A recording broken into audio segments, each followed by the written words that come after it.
ચિંતા અને તણાવમાંથી મુક્ત નથી થવાતું, પણ you can manage it.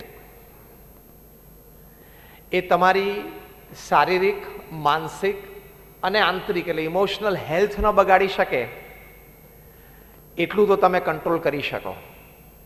Anybody who is walking upon this earth, anybody who is involved in social relationships that we all are,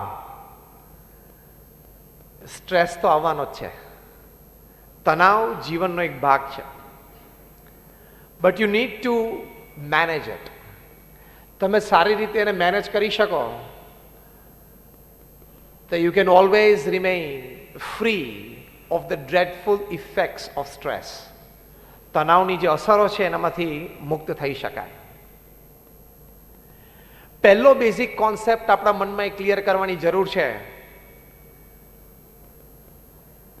કે આ લોકની